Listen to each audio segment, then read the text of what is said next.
인사합시다. 할렐루야. 네. 주님의 이름으로 여러분을 환영합니다. 우리가 아브라함에 대해서 살펴보고 있고, 지금 모세오경 전체를 시작해서 지금 창세기 15장까지 왔는데, 지난주 잠깐 살펴보면, 우리가 12장에서 아브라함이 새로운 씨로, 새로운 인류로, 새로운 피조물로 선택을 받고 아브라함을 부르심의 내용이 나오죠. 너는 본토 친척 아비 집을 떠나 내가 내게 지시할 땅으로 가라. 그래서 아브라함이 그대로 순종하죠. 본토 친척 아비 집을 갈 때 우르인 것을 살펴봤어요. 그래서 바벨론에 있는 바벨론 시대의 배경을 하고 있는 것을 볼 수 있어요. 그래서 하나님께서는 바벨론에 있는 그 땅, 가인의 땅, 바벨론의 땅, 에덴의 동쪽을 떠나서 내가 내게 지시할 땅으로 가라. 이 두 땅을 향하여 분리를 말하는 거 보죠. 13장에서는 정작 아브라함이 그 땅으로 왔는데 아브라함의 현실은 기근이에요.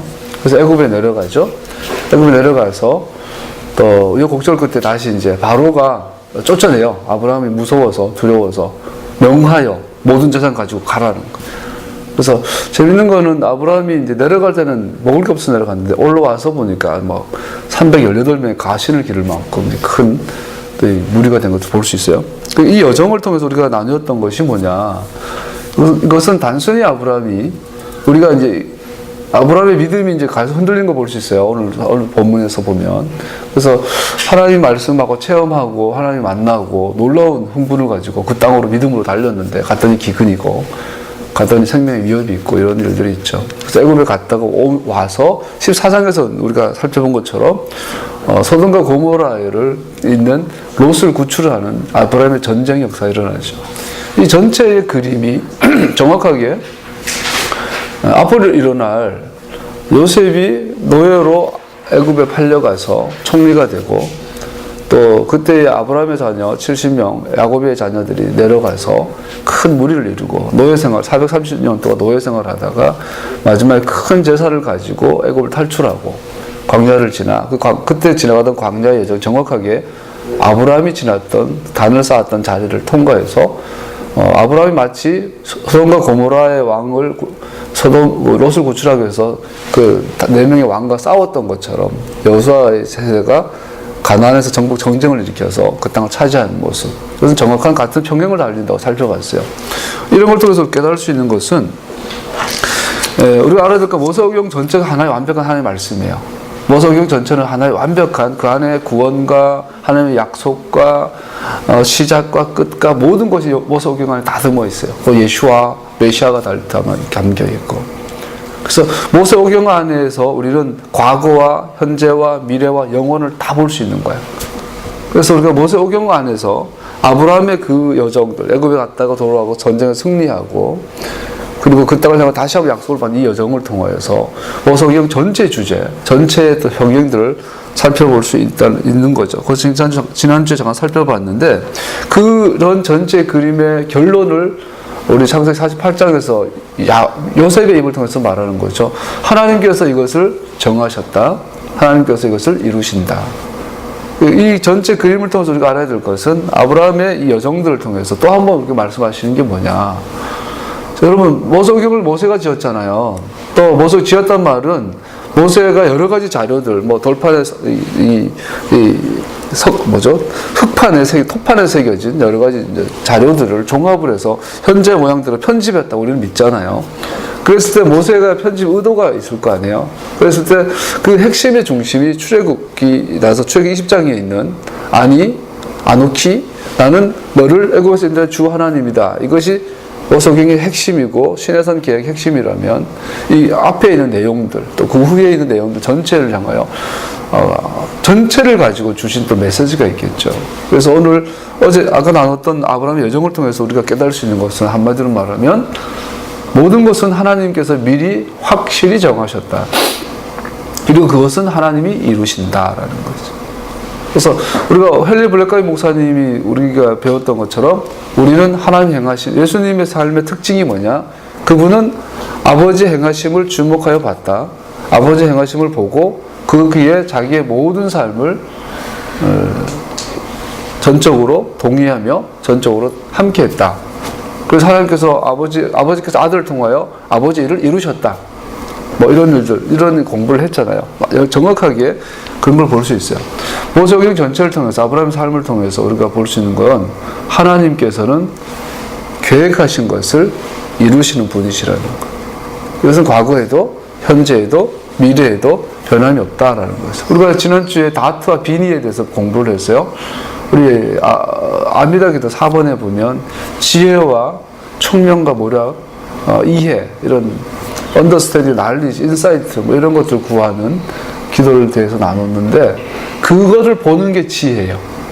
하나님께서 뭐를 시작하셨는지, 하나님께서 그것을 지금 어떻게 성취하고 계시는지, 하나님께서 어떤 목적을 갖고 일을 하고 계신지 그를 보는 게 지혜예요. 그래서 예수님의 영은 지혜와 계시의 영이에요. 그거를 우리에게 보게 하는 게 지혜예요. 그걸 보여주신 게 계시예요. 그것을 보는 것이 환상이에요. 그 보는 것을 우리에게 풀어내는 것이 예언이에요. 오늘처럼 예언운동이 아니에요. 오늘날의 예언운동은 거의 무당운동 비슷해 보니까 점치운동 비슷해요. 그 하나님이 뭘 시작하셨을까요? 아브라함은 정확하게 그걸 봤어요. 봤지만 또 흔들렸어요. 그러나 나중에 확고히 봤어요. 그래서 믿음의 조상이 된 거예요. 아브라함의 믿음과 또 두 번째 살펴본 게 지난주에 그 아브라함의 전쟁에 대해 살펴봤어요.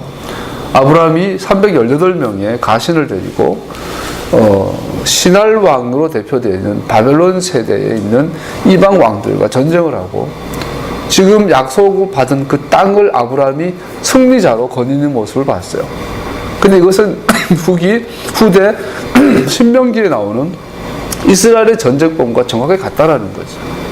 그래서 아브라함은 토라가 오기 전 시내산에서 토라를 받기 전에 이미 그런 토라의 사람이었다는 것을 우리 살펴보는 거죠. 창세기 26장에 보면 아브라함은 하나님의 토라와 하나님의 미슈파트와 하나님의 호크와 하나님의 규례와 법과 율례를 지켰다라고 나옵니다. 믿음으로 구원받은 아브라함이 토라의 삶을 살았던 것을 아브라함의 전쟁을 통해서 우리 살펴봤어요. 그 연장선에서 창세기 15장을 살펴볼 건데 창세기 15장 1절에 보면 이런 일들이 일어난 뒤에 주님께서 환상 가운데 아브라함에게 말씀하셨다. 아브라함아 두려워하지 말아라. 나는 너의 방패다. 네가 받을 보상이 매우 크다. 여기서 우리가 기억할 건 1절에서 15장 1절에서 4절을 살펴보면 아브라함이 선지자로서의 아브라함이 묘사된 것을 볼 수 있어요. 그 중에 하나가 읽었던 것처럼 환상 가운데 개역 한글에 보면 이상 중에 이렇게 되어 있어요. 이것은 마치 예레미야도 이렇게 되어 있어요. 예레미야에 보면 주님의 말씀이 아브라함에게 임하여 가라사대라는 표현이 많은 선지자들이 이렇게 표현되어 있어요. 주님의 말씀이 임하여 가라사대. 그러니까 하나님께서 말씀하신다라는 표현을 또 다른 번역으로는 주님의 말씀이 임한다. 하나님은 그냥 오시지 않아요. 말씀으로 오셔요. 항상. 그래서 그런데 이것을 오늘 특이하게도 15장 1절에서 이상 중에라고, 이상 중에. 이 원어에 보면은 마하째라 달렸어요. 이상 가운데. 이상 가운데는 다른 모세오경 전체에 딱 두 번 사용되었다 그래요. 마하째라 단어가. 딱 두 번 사용되었는데 재밌는 것은 한 번은 아브라함이 이상 중에 언약을 받아요. 또 한 번은 거짓 선지자 발람이 이상 가운데 하나님의 계시를 받고 이스라엘 저자로 갔다가 이스라엘 축복하는 일이 일어나요. 이 두 가지. 모세오경 전체에 유일하게 마하째가 사용되는 게 아브라함 참 선지자의 아버지 아브라함과 거짓 선지자의 대표 모델 요한계시록에까지 나오는 이 발람의 선지자가 이상 중에 예언을 받아요. 근데 아브라함은 알다시피 믿음의 조상이라고 그러는데 또 기억할 것은 아브라함은 예언자의 조상이에요. 예언의 모델이에요. 예언의 기준이에요. 예언의 아버지예요. 이상 중에 주님의 말씀을 보았다는 점입니다. 이 단어는 모세오경 내에서 오직 여기와 민수기 24장 발람의 예언에서만 나옵니다. 아브라함이 이상 중에 본 것을 통해서 이것은 단지 상징적인 가치 이상의 그 무언가가 있음을 볼 수 있습니다. 또한 여기에서 처음으로 아브라함이 하나님을 향하여 말한 사실을 기록하고 있음을 주목하고 있는 것도 중요합니다. 자, 창세기 15장으로 넘어오면서 또 새로운 국면이 전환되는데 1절에서 이런 일들이 일어난 뒤에 하면서 14장과 15장을 조금 이렇게 다른 국면인 것을 보여주면서 마하제라는 단어를 사용해서 드디어 아브라함이 선지자로서 이 환상 가운데 하나님의 말씀을 받는 것을 봐요. 동시에 12장, 13장, 14장까지는 아브라함은 듣는 자였어요. 침묵 가운데 하나님 말씀하시면 가만히 듣고 가만히 순종하는 자였어요. 근데 15장 들어서 처음으로 아브라함이 질문을 하기 시작해요. 과연 이 땅을 내가 갖겠습니까? 내게 아들이 있겠습니까? 쉽게 말해가 아브라함이 질문했다는 이야기를 의심하기 시작했다 이야기예요. 하나님의 약속에 대해서 의아심이 생기는 거예요. 떠나라고 해서 왔는데 그 기근이고 목숨이 연명이 어렵고 전쟁해야 되고 조카 롯 유일한 자기의 아버지도 돌아가시고 친척도 다 떠나가고 유일한 내가 아끼던 아들 같은 조카 롯하고 헤어지고 롯이 막 엉망이 되는 것을 보고 이런 것을 보면서 아브라함은 어떻게 됐겠어요? 믿음이 흔들릴 수 있겠죠. 그래서 15장 들어와서는 아브라함이 처음으로 하나님을 향하여 말하는 것을 볼 수 있어요. 나중에 결론을 보면 아브라함 인생 전체를 보면요, 아브라함이 말을 할 때는 의심을 하는 것들이에요. 근데 아브라함이 말을 하지 않을 때는 순종하는 자리예요. 침묵 속에 있는 아브라함과 말하는 아브라함은 다른 것을 볼 수 있어요. 15장 이상 속에서 아브라함은 하나님의 약속에 대해 응답했을 뿐만 아니라 그 약속이 어떻게 성취될 수 있는가에 대한 질문도 제기하였다. 그것은 하나님의 약속을 성취함에 있어서의 하나님의 분명한 지연이다. 자, 하나님은 말씀하세요. 약속을 말씀하세요. 그리고 하나님은 하나님의 때가 될 때까지 기다리세요. 근데 그것이 우리에게는 하나님의 지연, 약속이 지연되는 것으로 보여지는 거죠. 그때 요구되는 게 뭘까요? 믿음이죠. 그래서 아브라함은 믿음의 훈련을 받는 거예요. 아직은 아브라함은 아브람이에요. 아브라함이 믿음의 조상이 아닌 거죠. 아브라함은 지극히 우리와 같은 성정이 같은 인간인 것을 볼 수 있어요. 약속은 무효화될 것처럼 보였다. 이 온 땅이 항폐하여 놀램이 될 것이며 이 나라는 70년 동안 바벨론 왕을 섬기리라. 마치 예레미야가 보세요.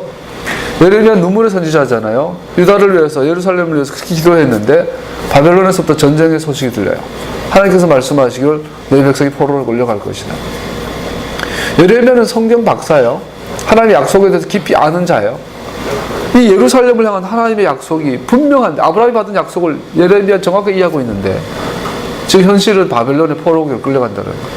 아브라함은 신할 왕을 이겼는데 지금의 예루살렘은 그 신할 왕 바벨론에게 포로로 끌려가는 거예요. 이건 아브라함의 자녀가 할 일이 아니죠. 어제 나눈 것처럼 다윗 왕이 어제 여러분들 토라폰에서 질문한 것처럼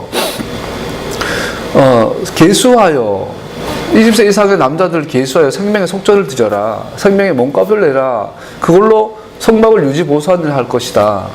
그런데 그 계수하다는 단어가 정확하게 다윗이 자기의 군사를 계수했던 것과 같은, 인구조사했던 것과 같은 단어인데 왜 여기서는 하나님께서 복을 주시고 저기서는 저주를 내리셨을까요? 그래서 그 계수하다라는 것에 징수나 징집의 목적이 있죠. 그런데 어제 읽었던 저기 30장에서의 계수는 하나님의 성막을 유지보수한, 즉 구속과 구원이 목적이 되는 계수였고 이거 하는 명령이었는데 다윗이 했던 인구조사는 자기의 국력과 자기의 군사력과 자기의 이 경제력을 자랑하는 일종의 뭐죠? 내 이름을 내고자 하는, 내 왕국을 드러내는 행위였잖아요. 그래서 정확하게 바벨론의 스피릿이죠. 이스라엘의 왕 다윗이 바벨론 왕처럼 하는 거예요. 이스라엘의 왕은 하셴, 그 이름을 높이는 자여야 하고 아브라함의 자손은 바벨론의 왕은 자기 이름을 높이는 자예요. 근데 마치 다윗이 계수하는 행위를 통하여 은연중에 자기 이름을 높이는 바벨론 왕처럼 행동한 거 볼 수 있어요. 그래서 하나님의 저주가 7만 명이 죽는 걸 볼 수 있죠.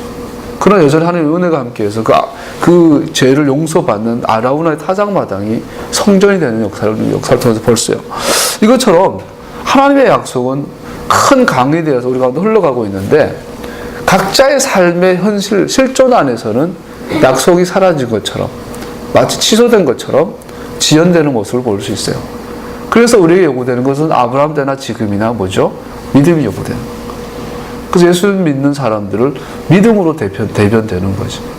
그래서 다른 말로 말하면 우리의 모든 현실은 믿음을 흔드는 환경 가운데서 믿느냐. 예수님도 마지막 때 내가 다시 왔을 때 믿는 자를 볼 것인가. 다니엘도 마찬가지죠. 하루에 3번 예루살렘을 향해 기도해. 왜 예루살렘에서 기도했을까요? 그 하루에 3번 예루살렘을 위하여 무릎을 꿇고 감사하였더라. 아미다 기도한 거예요. 쉽게 말해가 올로 말하면 예루살렘을 향했다라는 것은 예루살렘의 하나님을 기억하는 거예요. 예루살렘을 향하여 그 땅을 향하여 하신 하나님의 약속을 기억한 거예요. 다니엘을. 그럼에도 불구하고 현실은 뭐죠? 바벨론 포로 막 죽어나가고 이스라엘의 왕은 눈이 뽑혀서 죽임을 당하고 이스라엘의 귀족들이 잡혀가 포로가 되고 이스라엘 가난한 자는 굶어 죽어가고 있고 자기는 총리가 되었지만 그 현실을 바라보면서 하루에 3번 기도할 때 다니엘 또 믿음이 흔들렸을 수도 있겠죠. 그럴 때 다니엘이 성경을 읽다가 기도하다가 하나님 응답을 받아요. 아까 예레미야가 했던 예레미야가 고통 가운데 하나님 예루살렘의 하나님 물론 하나님은 선하셔서 이루시겠지만 현실이 너무 척박해요. 그럼 경복 기도할 때 받은 응답이 뭐예요? 70년이라는 유예 기간이에요. 70년이란 지나면 다시 회복시켜 주겠다. 그걸 기록에 남기죠. 그랬더니 이제는 또 동시대에 다니엘이 또 같은 고민을 해요. 주여 예루살렘의 하나님 주님의 약속은 어떻게 된 것입니까? 그랬을 때 예레미야에 주신 음성을 다시 들어요. 다니엘이. 그러면서 70년이 지나면 회복되리라. 할렐루야. 그때 아브라함도 믿음의 사람, 예레미야도 믿음으로, 다니엘도 믿음으로 거기서 일어서는 것을 볼 수 있어요. 여러분과 나에게도 마찬가지예요. 믿음이라는 것. 그래서 여러분 믿음이라는 것은 쉽게 말해서 작게는 우리 삶의 어떤 회복을 향한 믿음이겠지만 하나님의 대하, 큰 강의 믿음은 어디를 향한 믿음이에요? 예루살렘 회복을 향한 믿음이에요. 이스라엘 그 땅의 회복을 향한 믿음이에요. 다시 말합니다. 아브라함의 15장에 들어가면서 아브라함 믿음이 흔들리는 것을 볼 수 있어요. 근데 반대로 하나님은 그런 아브라함을 뭐라고 말하냐면 아브라함이 이를 믿으니 이를 그의 의로 여기고 이 신칭에 거기서 나오죠. 근데 여기서 아브라함이 뭘 흔들렸는가? 약속에 대해서 흔들기 시작하죠. 자, 다시 말하죠. 굉장히 중요한 이야기, 옆으로 빠지기 시작하지만 우리 요엘서 2장에 보면 우리가 너무나 잘 써먹는 말씀이 나요. 마지막 날에 성령이 모든 민족 가운데 임하여 젊은이들이 꿈을 꾸고 늙은이가 환상을 보고 남종과 여종이 예언하고 막 이런 거 나. 오늘 막 신나게 그런 찬양을 춤춰요. 1980년도에 미국에서 경배와 찬양운동이 일어났다고 그래요. 그 경배와 찬양운동이 일어나면서 동시에 예언운동이 일어났다고 그래요.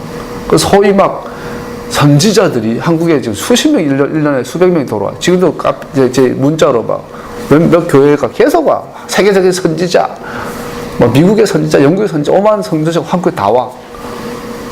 와가지고 선지자 학교, 강한 용사학교, 이런 걸 이딴 걸 만들어내요. 저는 예언 운동을 참 귀하게 봅니다. 저도 개인적으로 예언을 많이 받았고, 저도 예언 사역을 배웠고, 예언도 해보고, 예언하는 분들 귀하게 봐요. 그러나, 알아야 될 건, 예언자의 조상은 아브라함이라는 것. 아브라함의 모든 예언은 아브라함이 하나님과 한 약속에 기인한다는. 다시 말합니다. 모든 꿈과 환상과 예언은요, 아브라함이 받은 약속에 관계된 것들입니다. 그 외의 모든 예언은 아주 조심해야 되고 심각할 경우는 무당일 수도 있습니다. 신명기에서 그걸 주교라고 합니다.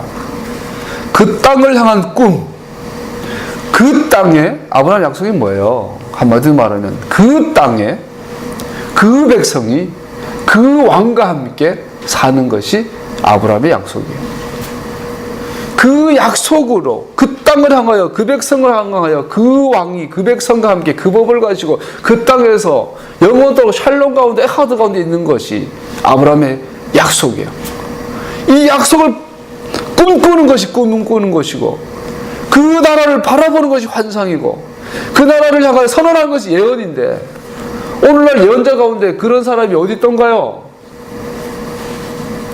강남의 모 교회는 예언운동 한답시고 수천 명을 예언 훈련시켜요. 가보세요. 무슨 짓 하는지, 저게 무당인지 예언자인지. 아브라함은 그 땅을 향한 갈망 가운데 예언의 영이 임하고 환상과 꿈을 꾸는 거예요. 그 땅을 향한 예언자들이 일어날 때가 올 것입니다. 마지막 두 증인은 그 예언자들입니다. 요한계시록에 나온 두 증인은 그 땅에 그 백성들이 그 왕과 함께 살아가는 것을 바라보는 자들이에요. 그것을 예언하는 자들이에요. 그것을 꿈꾸는 자들이에요. 그것을 환상을 보는 자들이에요. 그것이 두 증인이에요. 마지막 때는 진짜 예언운동이 일어나야 돼요. 진정한 예언이 임해야 돼요. 지금 뭐 신사다 운동이다 무슨 예언자다 아휴 어이가 없어요. 아까 우리 잠깐 나눈 것처럼 어제가 유관순 열사가 돌아가신 날이에요. 2주 전인가 안중근 의사가 사형 선고 받은 날이에요. 오늘 젊은이들 유관순 누나가 누군지 모른대요. 지금 한국의 중고등학교 교과서 중에 뭐 꽤 많은 수가 유관순이나 이름도 나오지 않는데요.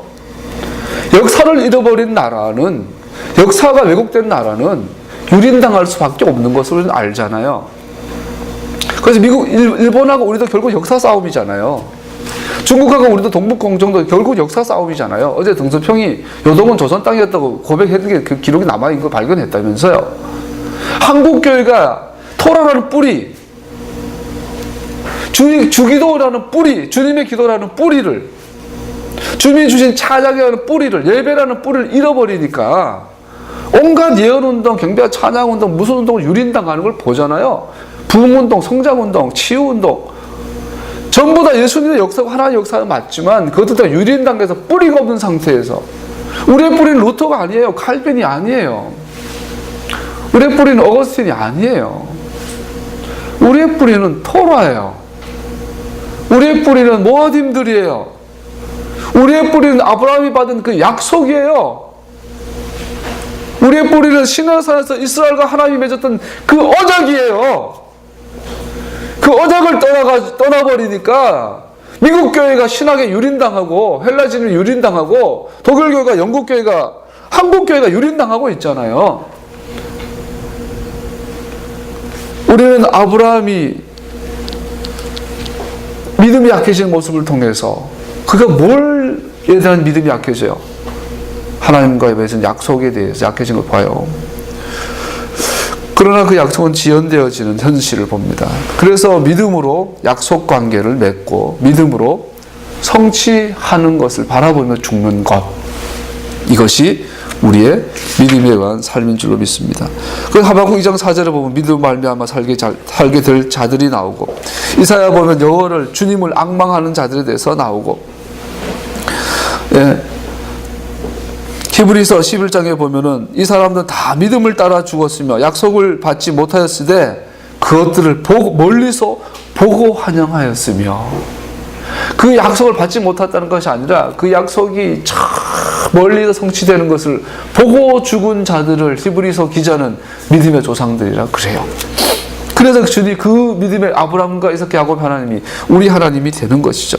그것들을 멀리서 보고 환영하였으며, 그러므로 독자들에게 주어진 약속은 견고하게 서 있다. 만일 누가 주의 강림하신다는 약속이 어디 있느냐라고 말한다면, 그 땅에 그 백성을 다스리는 그 왕이 오신다는 그 약속이 어디 있느냐 말한다면, 주의 약속은 어떤 이에 더디다고 생각하는 것 같이 더딘 것이 아니라 오직 너희를 대하여 오래 참으사 아무도 멸망치 않고 다 회개하게 이르기를 원하시느니라. 베드로후서. 정확하게 우리의 삶은 믿음에 관한 삶이에요. 뭘 믿어요? 믿음은 기다림이라고 그랬어요.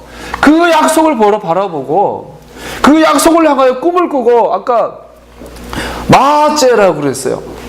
아브라함이 그 믿음을 유지하는 것은 마하째였어요. 이상 가운데. 그 요엘 기자가 말하는 거예요. 천하 만민이, 모든 민족이 마하째 가운데 들어갈 거라는 거예요. 환상을 볼 거라는 거예요. 꿈을 꿀 거라는 거예요. 거기에서 예언을 하는데 뭘 예언해요? 그 약속의 성취를 예언할 거예요. 사도들은 그것을 보고 죽은 거예요. 우리들에도 우리의 신앙의 뿌리가 뭐예요? 그 땅. 그 땅의 그 백성. 그 백성이 그 왕과 함께 살아가는 샬롬의 나라. 그것이 천국이고 하나님의 나라고. 죽어서 가는 곳이 아니라 그 땅에 이루어진단 말이죠. 이 뿌리가 사라지고 나니까 한국교회는 많이 기도할수록 이상한 단체가 되어버리고, 은사가 나타날수록 이상한 단체가 되어버리고, 환상을 보면 볼수록 예언하면 할수록 괴물들이 되어버리고, 새벽 예배 할수록 이상한 사람 되어버리고. 가수 정남씨가 그런 말 하더라고. TV 나와서. 자기 엄마가 감리교회 유명한 교회 권사님인데 새벽마다 교회가 1년에 하루도 안 빠져 새벽 예배를 간대. 그리고 새벽에 와가지고 참기름을 짜는데 참기름에다가 그 가짜를 섞어가지고 가짜 참기름을 판대요. 그 돈으로 자기 공부를 했대요. 아니 권사가 그렇게 아들을 키우니까 그 아들이 사명을 떠나서 딴따라 되어 있는 거죠. 돈 많은 딴따라, 노래 잘하는 딴따라, 감각 있는 딴따라 된 거죠. 하나님 영광은 어디 간데 오만 데 없고. 왜 그랬을까요? 신앙의 뿌리를 떠났으니까. 오늘날 신앙의 뿌리를 회복하는 운동이 메시아닉 회복은 토라 회복 운동이에요. 할렐루야. 아까 말한 그 예언하는 교회, 그 목사님은 토라 회복 운동을 2단으로 규정했어요. 이런 무식한 예언을 하면은 토라를 봐야죠. 어떻게 예언 운동을 하면서 토라를 몰라보냐고. 말이 안 되는 이런 현실을 보고 있습니다. 창세기 15장은 조상들에 대한 약속의 성취를 기다리고 있지만 그 성취에 대한 현재적 증거는 더 이상 보지 못하는 청중들을 위해서 기록되었다고 볼 수 있습니다. 다시 말합니다. 현실은 약속이 지연되고 치유된 것 같지만 성경 전체를 통하여 주님 말씀하세요. 믿음을 가져라. 믿음의 조상들은 그 약속이 더딘 것 같고 이루어진 것 같고 치유된 것 같지만 멀리서 보고 환영하였다. 그래서 히브리서 4장에 보면 너희에게 아직 안식이 남아있다. 남아있는 안식을 바라보시길 축복합니다. 남아있는 안식을 향하여 꿈을 꾸시고 환상을 보시고 세상을 향하여 예언하는 여러분과 내가 되기를 예수와 이름으로 축복합니다. 할렐루야. 이 땅의 예언운동이 본질을 회복해야 될 줄로 믿습니다. 또 하나 살펴보면요, 재밌는 건 15장 1절에 천하의 아브라함이에요. 14장에는 장군이에요. 승리의 장수예요. 개선문을 통과하는 승리의 대명사 아브라함. 그런 아브라함이 15장 1절에 겁쟁이로 나와요. 아브라함아 두려워하지 말아라. 아브라함은 뭘 두려워하고 있었을까요? 단순히 아까 전쟁에 승리했으니까 패전한 왕들이 복수할 것을 했을까요? 15장은 그렇기 때문에 1절의 시작 부분에서 이런 일들이 일어난 뒤에라고 말하고 있어요. 이 말은 저자가 뭘 의도하고 있나요? 14장의 전쟁과 무관하게 아브라함은 무언가를 두려워하고 있는 거예요. 지금까지 뭘 두려워했을까요? 지금까지 살펴본 것처럼 하나님의 약속이 성취되지 않는 것 같아요. 자기 현실을 바라보니. 제일 재밌는 게 아브라함은 죽을 때까지 그 땅을 가지지 못했어요. 그죠? 죽을 때까지. 아브라함의 이름이 나중에 아브라함이 돼요. 열방의 아비, 많은 민족의 아비. 다른 말로 말하면 아들이 많은 자, 자녀가 많은 자. 근데 이웃들이 악수하죠. 예를 들어서 명함을 주고받아요. 제 이름은 아브라함입니다. 나는 많은 자식을 가진 자입니다. 이름이. 사람들이 자식이 몇 명인데요? 2명이요. 이스마엘 하나, 이삭 하나. 이 양반이 장난치나. 그러면은 그 당시에 아브라함을 만났던, 예를 들어서 사람들이 뭐라 그랬어요? 둘 중 하나야. 소위 믿음의 사람이던 저런 약간 이렇게 이상한 조금 정신 과대망상증. 세상 사람들에게 아브라함은 죽는 순간까지 과대망상증이었을지도 몰라요. 겐족 속인가요? 해족 속이죠. 해족 속에게 마므레 막벨라구를 사요. 시가가 500만 원짜리라면 2천만 원에 불렀어. 근데 아브라함이 덥석 물어. 그 해족 속이 아브라함을 보고 뭐라고 그랬어요? 이 과대망상증 걸린 놈 맞네. 이 땅이 자기 땅이래. 이 땅이 끝땅 애국 땅에서 유프라테스 강이 자기 땅이래. 아브라함 보고. 그 자기가 수많은 자식을 거느렸대. 근데 겨우 딸랑 2놈이야. 그것도 한 놈 쫓아냈어. 쫓아내고 이제 아들 하나 남았는 놈이 자기 아브라함이래. 열방의 아비래. 이 땅이 자기 거래. 그러고 나서는 현실 감각도 없이 500만 원짜리 2천만 원에 덥석 물면서 감사도 없고 저라는 아브라함을 보면서 해쪽 소리 뒤돌아서 욕하지 않았겠어요? 저런 과대망상적 정신이상자 아브라함. 그런 하나님 눈에는 아브라함은 뭐죠? 더 이상 아브라함이 아니에요. 믿음의 조상. 세상은 우리를 손짓하죠. 욕하죠. 네가 약속을 얻었다고? 눈에 보여봐라. 기껏해야 딸랑 아들 하나 있는 거. 그것도 네가 죽이려고 했다며? 그래놓고 네가 아브라함이라고. 이것이 아브라함은 두려웠지 않겠어요? 그 아브라함이 될 때까지, 믿음의 사람이 될 때까지 아브라함은 두려워했겠어요. 그때 하나님 나타나셔서 뭐라 그래요? 두려워하지 말아라. 내가 너의 방패다. 네가 받을 보상이 매우 크다. 할렐루야. 이러한 관점에서 볼 때에 아브라함은 그 자손으로 땅에 티끌같이 많게 하리라는 하나님의 약속의 최종적인 성취에 대하여 두려워하기 시작한 것으로 보입니다. 그때 나온 아브라함의 이 버릇이 뭐요? 자꾸 질문하는 거예요. 2절에 뭐 나는 무자하오니 무엇을 내게 주시옵니까? 그 다음에 또 물어요. 3절에서 주께서 내게 씨를 안 해주셨으니 라고 이번에 항의해요. 책임을 하나님께 돌려요. 5절에 보면 마지막으로 그는 그의 자손이 셀 수 없을 만큼 많아질 것이며 그들이 약속의 땅을 상속하려는 약속을 다시 받은 후에 또 의심해요. 하나님께서 나타나서 다시 약속을 재하긴 했는데도 불구하고 내가 이 땅으로 업을 삼을 줄을 무엇으로 알리까? 자 보세요. 재밌는 건요. 창세기 15장이 아브라함이 하나님과 약속을 맺은 장이에요. 그리고 하나님께서 이렇게 의심하는 아브라함에게 뭐라고 표현하냐면 너는 믿으니 의인이다. 믿음을 인정해 줘버려요. 이 아브라함의 믿음은 사실 굉장히 불완전한 믿음이죠. 근데 그것을 아브라함이 하나님의 의인이 되었어요. 그 직후가 이 송아지를 잡아라, 쪼개 놓아라. 횃불 언약을 맺는 거예요, 소위. 아브라함이 졸아요? 두려워요? 졸아요? 두려워요? 그때 비몽사몽 가는 것 같아요. 그때 하나님께서 횃불 모양으로 언약을 통과하세요. 언약이 체결된 거예요. 자, 하나님께서 이 정도까지 행동을 하셨으면 아브라함이 믿어야 하잖아요. 근데 16장에 들어가서 아브라함은 못 믿는 걸 알 수 있어요. 어떻게 무슨 짓을 해요? 하갈을 통해서 이스마엘을 낳아요. 다음 주에 살펴보겠지만요. 하갈을 통해서 이스마엘을 낳는 요 그림은 정확하게 하와가 아담을 유혹한 사건과 정확하게 일치해요. 하와가 아담에게 우리를 저거 먹어봅시다. 그럼 하나님처럼 됩니다. 이번엔 사라가 아브라함에게 와가지고 내 여종 하갈을 통하여 자식을 낳읍시다. 하나님의 말씀을 간교하게 왜곡시켜버려요. 뱀은 땅의 짐승 중에 가장 간교하였더라. 아름이 들어와요. 사라의 입에서 뭐가 나와요? 간교함이 나와요.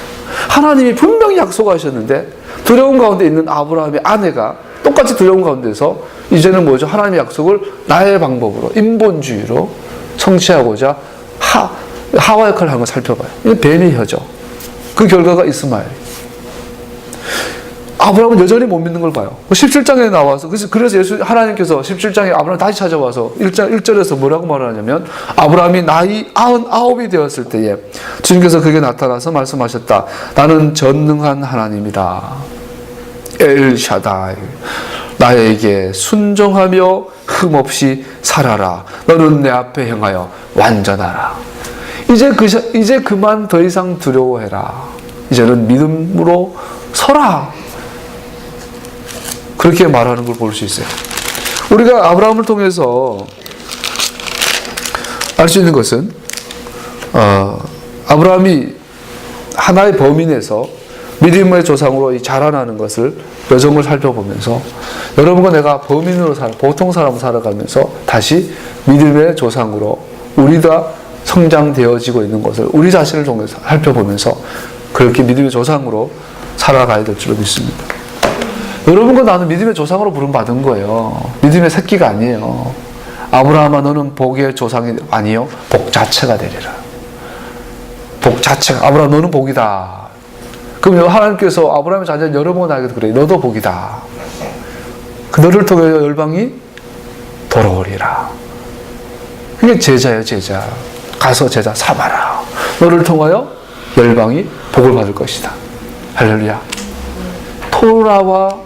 토라의 회복, 기도의 회복, 예배의 회복, 모아짐의 회복은 여러분 나를 아브라함 같은 복으로 회복시키는 여정이에요. 하나님의 사이클을 통해서 하나님의 토라 라이프를 살아갈 때 우리는 복이 돼요. 할렐루야. 그 사람 인사합시다. 나는 복이다. 나는 복이다. 당신은 복이다. 기분 나쁘니까 나는 복이다. 나는 복이다. 우리는 복입니다. 우리 공동체가 지난주에 놀라운 일이 일어났어요. 그죠? 그냥 사모님부터 가만히 있는데 들어 올려버려. 리더의 자리로. 선미가 가만히 있는데 그냥 강남에, 그지? 선생님으로 탁. 아름이가 가만히 있는데, 나 손꼽히는 회사에서 그냥 데려가버려. 지혜 가만히 있는데 그냥 좋다 막 따라다녀. 지연이 가만히 있는데 그냥 연구교사로 하자고. 우리 교회가 지금 개최한 7년 만에 이런 일은 처음이에요. 가는 곳마다 우리 오해받고 무시당하고 동료 크리스찬들한테 우리가 얼마나 얻어먹고. 그랬어요. 이거 오픈하면서도 얼마나 무시당했어요. 근데 하나님께서 내가 네 뒤에 숨겼다고 많이 12년. 그 개최한 지 7년째에 여러분과 나를 옮기셔요. 어제도 누가 그저께 커피 스쿨 좀 해달라고 그러고 이런 일들. 여러분과 내가 복으로 자라나야 될 줄로 믿습니다.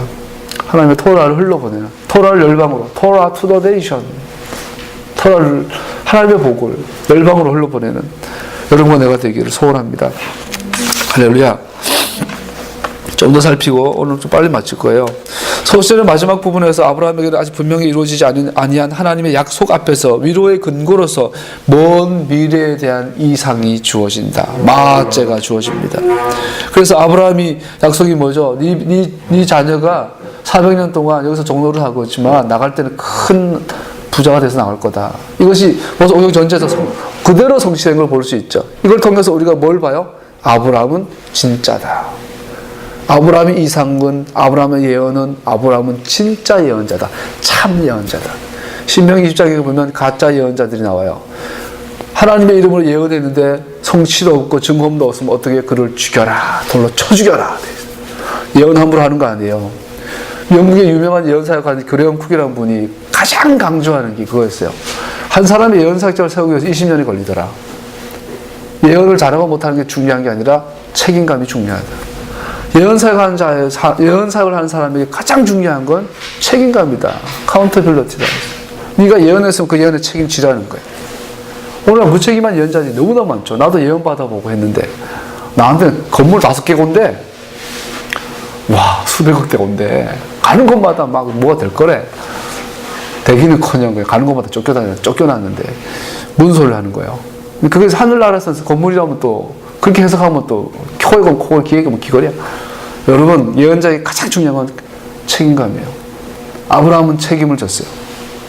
아브라함의 예언은 그대로 성취되었어요. 참 예언자. 다른 말로 말하면 아브라함과 하나님께서 맺은 약속, 마지막 때를 향한 약속, 그 땅에 그 백성이 그 왕을 모시고 샬롬 가운데 살아간 이 예언은 뭐죠? 성취될 거라는 거예요. 확실하게 될 거라는 거예요.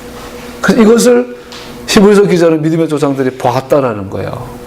그래서 눈에 보이는 건 없어도 손에 만지는 거 없어도 귀에 들리는 거 없어도 그들 믿음 가운데 살았다라는 거예요.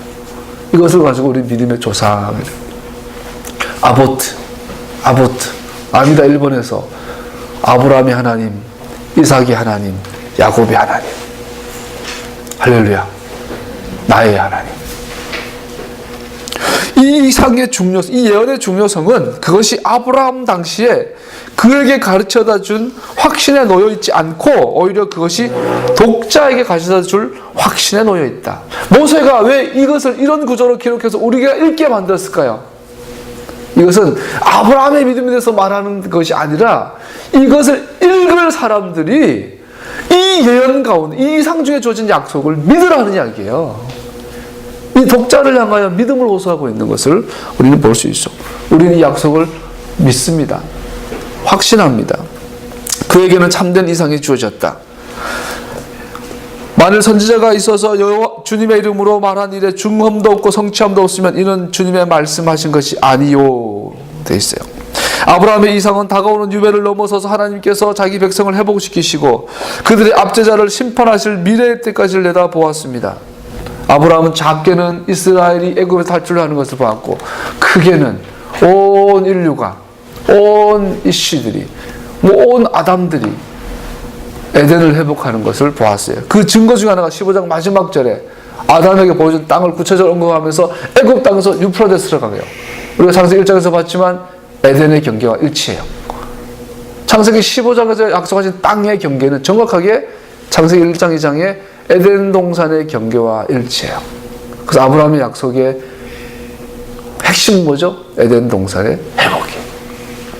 그 땅에 그 백성이 그 왕과 함께 거니시는 영원한 산을 새 땅을 바라본 거죠. 내 종 야곱아 두려워 말아라. 이스라엘아 놀라지 말아라. 내가 너를 원방에서 구원하고 내 자손을 포로된 땅에서 구원하리니. 예레미야 30장. 예레미야도 정확하게 이 아브라함의 언약을 본 자예요. 아브라함이 하나님께 한 닿은 말은 혼자 웃으면서, 아까 말한 것처럼 그럼에도 불구하고 여전히 아브라함은 의심 가운데 있어요. 17장까지. 17장 18절에 이렇게 말이 나와요. 아브라함이 웃으면서 100세 된 사람이 어찌 자식을 낳을까? 15장에 이 약속받고 16장에 한 짓이 뭐예요? 하가를 통해서 이스마엘을 낳아요. 하나님의 약속을 내 힘으로 내가 성취해 보겠다라는, 나의 육체적인 힘으로 해보겠다라는 거죠. 그랬더니 17장에 하나님이 오셔서 아브라함아 아니다, 너와 사라를 통해서 아이를 낳을 거다. 그때 아브라함의 반응이 웃어요. 피식 웃어요. 그래서 하나님께서 또 웃어요. 너 그 아들 이름이 이삭이 될 거다. 웃었냐? 그 아들의 이름이 웃음이다. 아브라함의 의심과 불신앙, 이런 인간적인 면에서 하나님은 여전히 당신의 약속과 유업을 성취해 가고 있는 것을 볼 수 있어요. 이거를 통해서 아까 뭐라고 말씀드렸나요? 이것은 우리를 향하여 기록되어졌어요. 약속이 지연된 것 같고, 약속이 취소된 것 같고 실패된 것 같으냐? 그렇지 않다. 나는 여전히 살아있고 여전히 나는 내가 한 약속을 이행한다. 나는 잠자지도 않는다. 나는 졸지도 않는다. 나는 쉬지도 않는다. 나로 쉬지 못하도록 기도할 자가 누구냐? 내가 약속한 것을 쉬지 못하고 성취하도록 기도할 자가 누구냐? 그 주님이 그러잖아요. 성전을 향하여 소리를 지르면서 이 집은 아버지가 만민을 위해서 기도하는 집 아니냐? 하나님의 계획하신 것을 성취하도록 기도하는 집이 아니냐? 너희 집이, 너희 몸이 기도하는 집인 걸 알지 못하느냐? 너희들 이렇게 기도하라. 주님의 뜻이 이 땅에서 이루어지도록, 주님의 이름이 거룩히 여김받도록, 뭐죠? 그 땅에 그 백성이 그 왕을 모시고 살아가는 것을 위해서 기도하라. 이거를 환상으로 보라. 이거를 꿈꾸라. 이것을 예언하라는 거예요. 여러분, 내가 왜 먹어요? 왜 옷 입어요? 왜 직장 다녀요? 왜 학교에서 공부해요? 그 꿈을 위해서 달려가잖아. 그 땅을 향하여 달려가잖아요. 그 나라를 바라보고 살자라는 거예요. 할렐루야. 그 뿌리가 사라지니까 한국교회 영적으로 유린당해요. 5절 읽어봅시다. 15장 5절 시작. 주님께서 아브라함을 데리고 바깥으로 나가서 말씀하셨다. 하늘 쳐다보라. 네가 셀 수 있거든 저 별들을 세어보아라. 그리고는 주님께서 아브라함에게 말씀하셨다. 너의 자손이 저 별처럼 많을 것이다. 아브라함의 자손의 숫자와 하늘의 무별의 숫자와의 비교는 모세오경에 여러 번 나타납니다. 이삭에게 2번 나타나고 모세에게서도 나타나고 신명에서도 나타납니다. 아브라함의 자녀의 숫자가 별의 숫자보다 많다. 시편 어디에 보면요, 하나님께서 별을 만드시고 그 수를 별이 몇 개인지 하나님이 아신대요. 그리고 그 별의 이름을 아신대요, 주님께서. 그 신명기 4장 어디 보면 뭐 해석마다 좀 다르지만 하늘의 1월 성신을 봐라. 내가 이것을 너에게 분정하려 함이라. 나눠주려고 합니다. 어떤 목사님 아주 재미있는 해석을 하더라고요. 지금까지 인류가 아담부터 지금까지 살았던 모든 사람을 다시 살려가지고 하늘의 별을 나눠주면 1인당 몇 경계씩 가져간대요. 몇 경계. 지금 하늘의 별이 그렇게 많대요. 바다의 모래가 숫자보다 많대요. 그래서 이 아브라함의 자손을 하늘의 별과 같이 많다고 표현하는 것을 봐요. 이 말에 통해서 우리가 기억해야 할 것 하나가 있어요. 14장에서 멜기세덱이 아브라함이 승리를 하고 오는 모습을 보고 뭐죠? 아브라함에게 승리를 안겨주신 천지의 주제이신 하나님을 찬양합니다. 바룩 아타도나에 있어요. 바룩 기도를 드렸어요. 바라카 기도를 드렸어요. 천지의 주제. 자, 이 땅을 약속하신 이 땅의 주인은 하나님인 것을 알 수 있죠? 저 별을 준다는 것은 저 하늘의 주인이 하나님이라는 거예요. 그래서 아브라함의 자손이 하늘의 별과 같이 많다라는 이 표현을 통해서 우리가 또 이해할 수 있는 것은 하나님은 천지의 주인이세요. 다니엘의 하나님, 느부갓네살이 다니엘을 향하여 뭐라고 표현하죠? 너희 하나님은 상천하지의 하나님이시라. 하늘과 땅이 너희 하나님의 것이다. 자, 기생 라합이 여호수아 군대의 첩자를 보고 뭐라고 고백하죠? 이스라엘 하나님은 상천하지의 하나님이시다. 내가 그 생명싸게 쌓이고 싶다라는 천지의 주제이신 하나님. 할렐루야. 아브라함의 자손이 하늘별과 같이 많을 것이다. 땅에 모래알처럼 많을 것이다. 이것은 천지의 주제이신 하나님. 요한계시록 11장에 보면 하늘에서 큰 천사가 나타나요. 그리고 한쪽 발은 바다에, 한쪽 발은 땅에, 한쪽 발은 책을, 그 뭐라 그래요? 하늘과 땅의 주이신 하나님, 주인이신 하나님께서 정확하게 천재 주제이심을 선포한 걸 볼 수 있어요. 이 천지는 누구를 통하여 그 하셴이신 그분께 돌려질까요? 아브라함의 자녀를 통해서. 할렐루야. 그래서 사도 요한은 이것을 뭐라고 표현하네요? 새 하늘, 새 땅이다. 하나님께서 에덴을 만드시고 아담을 두셔서 아담에게 경영권을 주시고 했는데 아브라함은 그것을 팔아먹었어요. 마귀에게. 이제 새로운 인류, 아담의 자녀들, 아브라함의 자녀, 둘째 아담, 아브라함, 믿음의 조상 아브라함의 자녀들을 통해서 다시 한번 에덴이 이제는 하나님께로 돌려줄 거예요. 할렐루야. 그래서 사도행전에 보면 하늘에서 그 하나님을 아들을 내어놓기까지 만물이 회복되리라. 적그리스도가 발악하는 건요, 진짜 미꾸라지 한 마리가 그냥 꿈틀거리는 거예요. 마지막에 마귀가 우리가 보기엔 거창하게 적그리스도가 세계 정부를 구성하고 바리칩이 어떻고 맞을 수도 틀릴 수도 있겠지만 어떤 식으로든 마지막에는 적그리스도가 어마어마하게 우리를 배교의 자리에 인도하겠죠.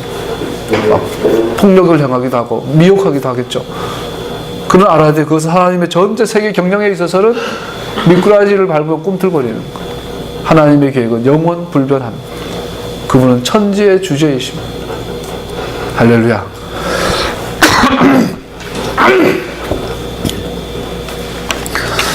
이번엔 6절 읽어봅시다. 15장 6절 시작. 아브라함이 주님을 믿으니 주님께서는 아브라함의 그런 믿음을 의로히 여기셨다. 자, 보세요. 6절이 중요한 건요, 7절에서 16절까지 내용이 정확하게 헷불 언약이에요. 아브라함과 하나님이 맺은 언약이에요. 근데 문제는 아브라함이 언제 의인이 되죠? 언약 맺기 전에. 우리는 언약을 맺음으로 인해서 의인이 되는 것이 아니라 믿음으로 의인이 되는 거예요. 우리가 토라를 지킴으로 인해서 의인이 되는 것이 아니라 토라는 우리에게 구원받는 길을 가르쳐주는 유일한 길이에요. 예수님이 십자가에 달리신 그 보혈의 은혜로 우리는 그것을 믿음으로 의인이 된 우리에게 하나님은 약속의 자리로, 언약의 자리로 인도하시는 구절을 볼 수 있어요. 그래서 6절에 보면 뜬금없이 사실은 살펴봤지만 15장, 16장, 17장까지는 아브라함은 불신앙의 대명사예요. 지금 의심하고 불안해하고 두려워하고 불안하고 두려워하고 하나님을 신뢰하지 못하니까 어떻게 해요? 이렇게 해볼까? 저렇게 해볼까? 자기 방법이 막 나와요. 그런 상태인데 갑자기 하나님께서 아브라함을 보고 아브라함이 이를 믿으니 이를 의로 여기고 이래버려요. 그래서 모세가 이 구절에 여기를 넣은 의도 중에 하나가 7절부터 오는 언약과의 관계를 설명하고 있다는 거죠. 자, 예를 들어서 하나님께서는 아브라함과 그의 자손들에 대한 하나님의 모든 미래의 다루심을 위한 근거가 될 아브라함과의 언약을 맺으려고 하십니다. 7절부터. 그런데 6절은 바로 그 언약 직전에 배치를 시키면서 언약이 그를 의롭게 한 것이 아니라 그가 의로 여기심을 받는 것은 그의 믿음 때문이었습니다. 아브라함은 그의 믿음으로 말미암아 의로 여기심을 받은 후에야 하나님의 언약 속으로 들어갈 수 있었습니다. 할렐루야. 자, 믿음으로 의인이 된다, 믿음으로 구원받는다라는 이 구절은 뭐예요? 우리가 믿음으로 하나님의 자녀가 된다는 말은 우리는 믿음을 통하여 하나님의 언약 관계가 들어간다는 것을 오늘 본문 통해서 알 수 있죠. 이 족보, 이 뿌리를 잃어버렸어요. 우리가 오늘 교회에서 예수님 믿고 나서 옛날 빌리그람이 그런 얘기 하던가, 어느 날 빌림이 어느 도시에 가서 대형 집회를 했어요. 사람들이 막 수천 명이 회심하고 예수님 믿겠다고 아브라함처럼 믿음으로 주님 앞에 나와왔어요.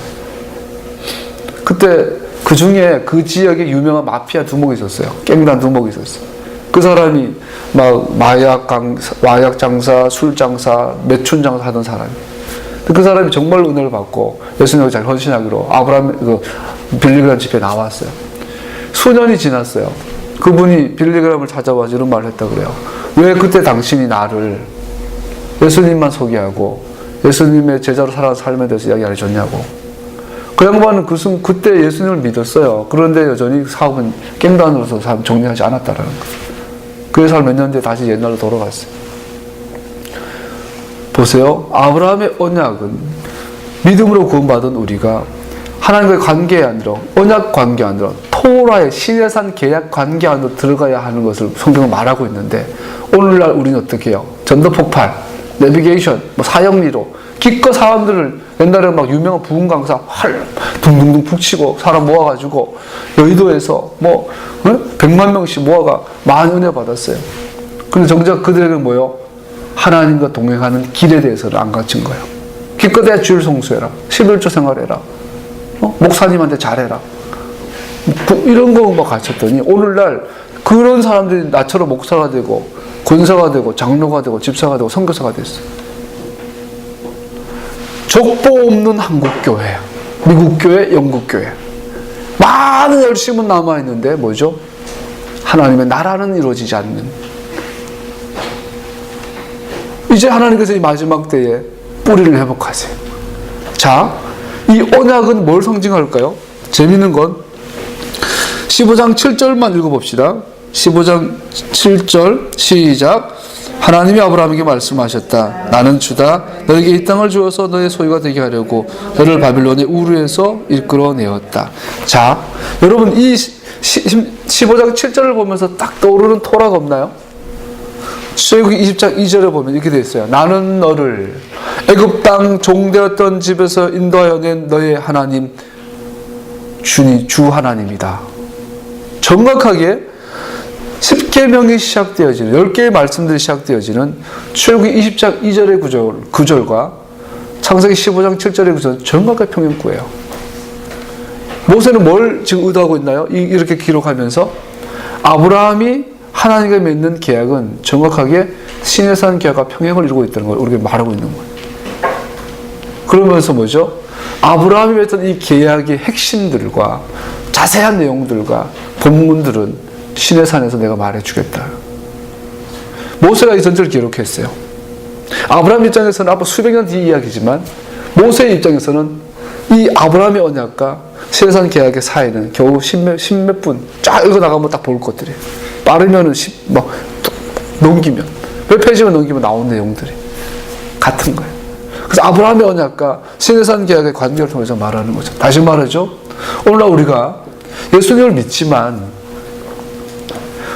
시내산에서 이스라엘과 하나님의 그 계약의 뿌리를 떠남으로 인해 교회가 아무리 많아져도 그 지역은 하나님의 나라가 되지 않고 있는 현실을 봐요.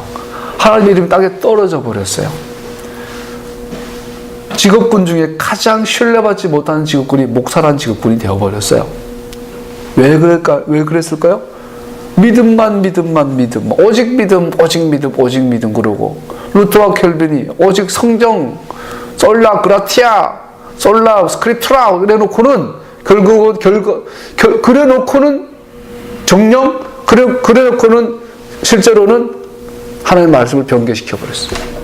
루터는 야고보는 지푸라기 서신이다. 빼버리자. 요한계시록은 이해도 못하는 거 이거 그냥 성경에서 제거해버리자. 소위 신약 성경이 정경화로 된 거는 불과 몇백 년 전이에요. 여러분 모세오경을 떠나고 그것은 율법이다. 폐해졌다. 지킬 필요가 없다라고 가르쳐 왔어요.